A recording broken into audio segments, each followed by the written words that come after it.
Olá, sejam bem-vindos à aula de metodologia científica. O tema da aula de hoje é a ética e a metodologia científica. Nós começamos conversando um pouquinho sobre o que é a pesquisa científica, o que é ser um pesquisador nos dias de hoje. Então, a pesquisa científica sempre vai ter sua origem numa pergunta, numa questão que a gente vai buscar essa resposta e essa resposta nos leva ao conhecimento científico.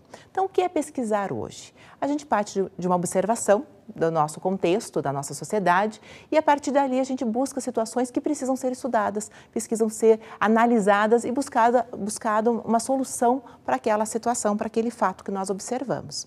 Então, esse questionamento nós vamos buscar respostas aonde?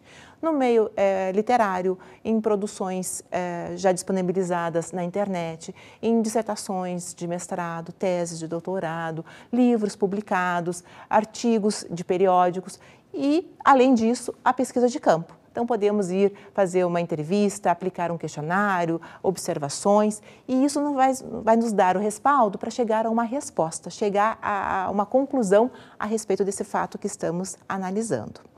Temos as principais fases da pesquisa. Quais são? É o planejamento, a execução e a divulgação. O que é o planejamento? O planejamento é quando a gente vai pensar, primeiro, o que vamos pesquisar, qual vai ser o objeto, qual vai ser o foco do nosso estudo.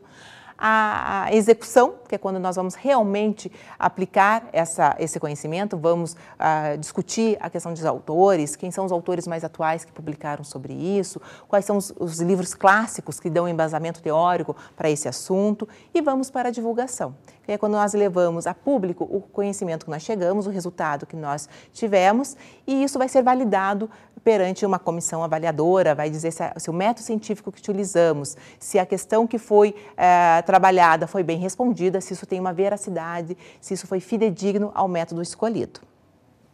O trabalho acadêmico. Qual é a diferença que existe entre o trabalho acadêmico e o trabalho científico? Vocês podem me perguntar, professora, nós já fizemos vários trabalhos no decorrer do nosso período na escola, na graduação, na pós-graduação. Que diferença existe entre o trabalho acadêmico e o trabalho científico? Nós vamos dizer o seguinte, que o trabalho acadêmico, ele tem sua importância, ele tem seu significado, nós aprendemos, mas são pesquisas mais simples que nós fizemos. Nós provavelmente pedimos para que vocês buscassem conceitos, definições, exemplificações de alguma teoria que estávamos trabalhando.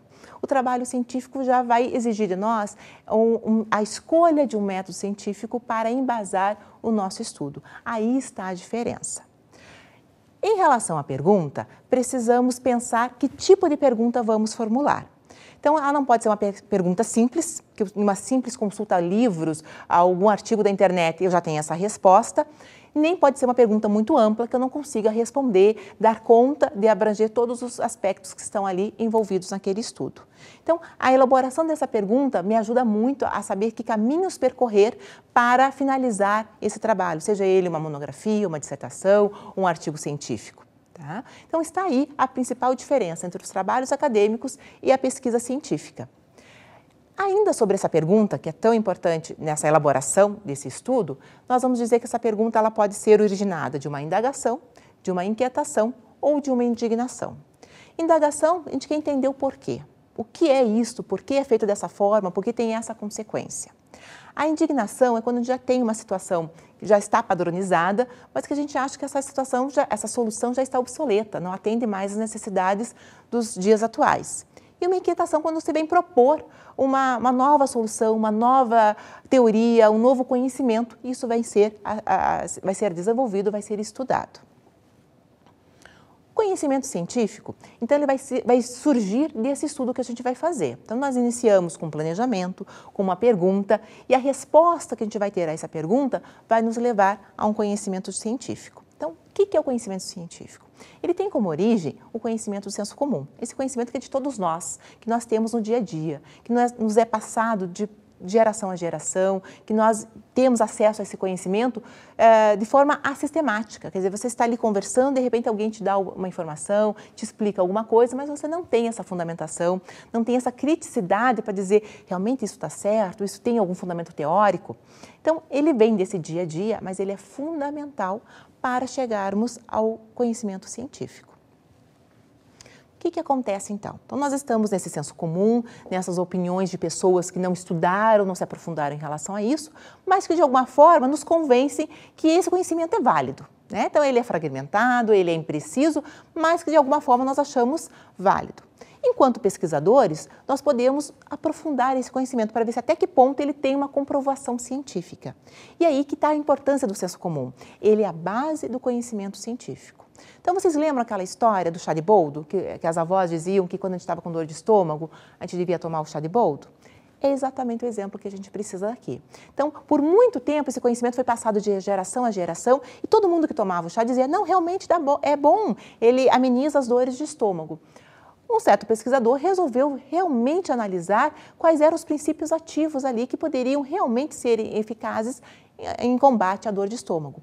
Hoje, esse conhecimento não é mais de senso comum, ele já é um conhecimento científico, ele já foi comprovado os princípios ativos do boldo para realmente sanar a dor de estômago. Então, está aí a importância do senso comum para a construção do conhecimento científico. Então, enquanto o senso comum ele é metódico, ele é sistemático, quer dizer, ele acontece no dia a dia, sem uma previsão, sem uma organização, o conhecimento científico ele vai ser metódico e sistemático. Quer dizer, quem vai se propor a estudar esse assunto vai para um local específico, vai com instrumentos próprios para desenvolver esse estudo.